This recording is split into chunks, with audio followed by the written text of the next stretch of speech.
Hello everyone, I am Saptashwa Bhattacharjee, roll number 21EC10064. This is my second DIY assignment in which I have made a fire alarm system. The function of this alarm system is to glow an LED when the temperature is between 50 degree and 60 degrees Celsius, and it activates a buzzer alarm when the temperature exceeds 60 degrees Celsius. This is the list of components that have been used for making this system. First of all, I have used an Arduino Uno board, which is the microcontroller board, a temperature sensor TMP36, which records the temperature of the surroundings, a 100 kilo ohm resistor and a 40 kilo ohm resistor, a piezo which is used for enabling the buzzer, and a red LED. This is the circuit diagram for the fire alarm system. This is the Arduino Uno board.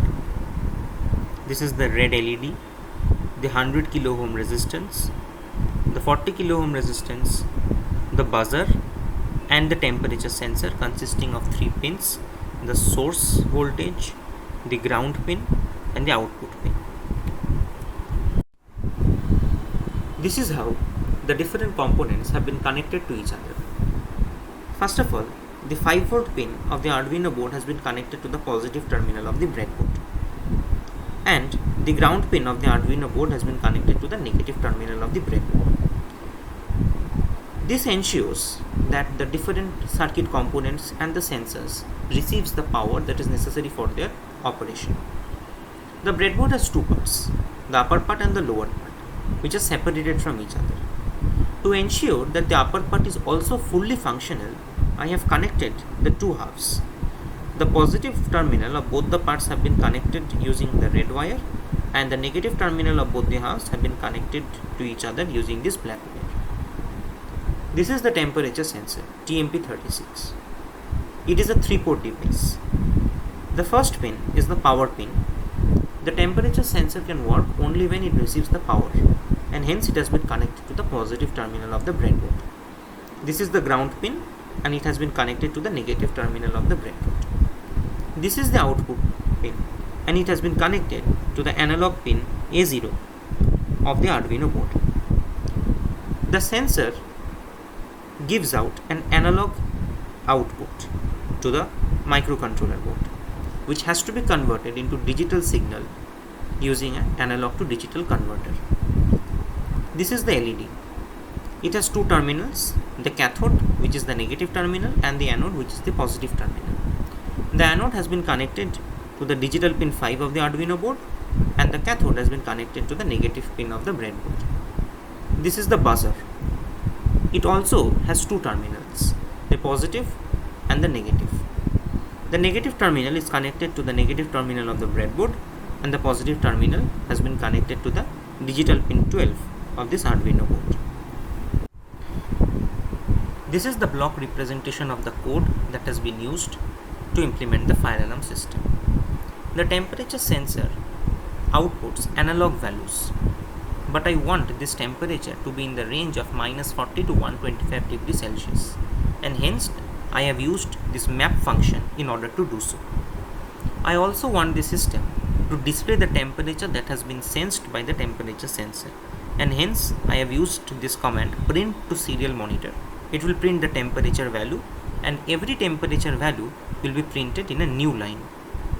After that, I have implemented the if-else conditional construct, wherein the function of the fire alarm strictly depends on the temperature that has been sensed.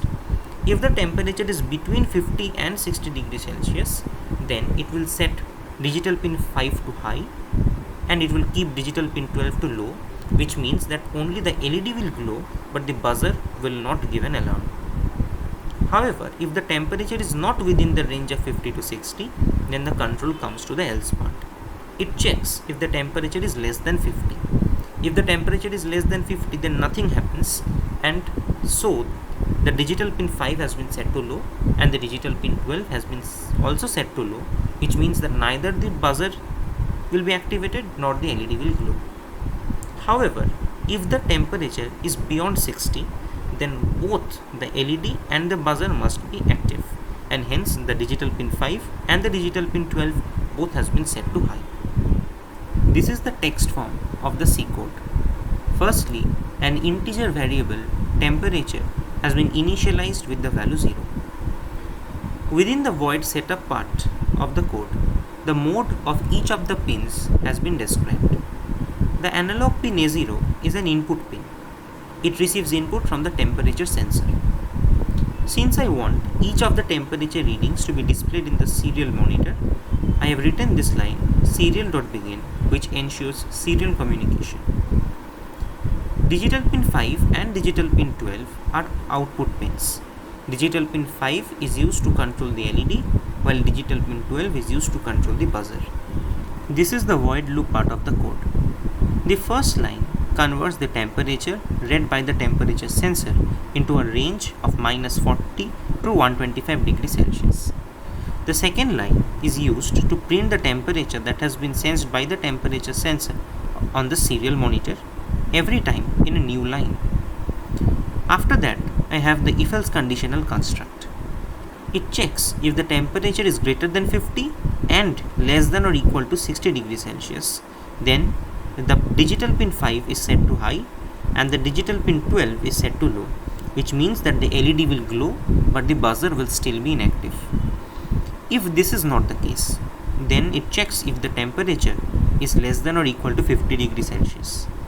If it is so, then both the digital pin 5 as well as the digital pin 12 are set to low, which means that neither the LED nor the buzzer will be active. But if that is false, which means that the temperature is more than 60 degrees Celsius, then both the digital pin 5 and the digital pin 12 are set to high, which means both the LED and the buzzer will be active. After the if-else conditional construct, I have a delay of 10 milliseconds, which improves the simulation performance. I have started the simulation and I have set the temperature to the minimum, that is -40 degrees Celsius.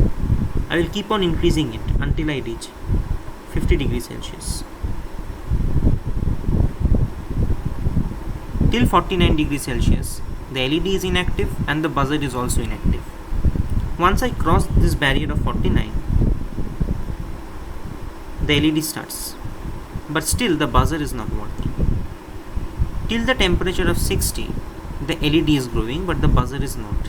And once I cross this temperature of 60 degrees Celsius, the buzzer starts.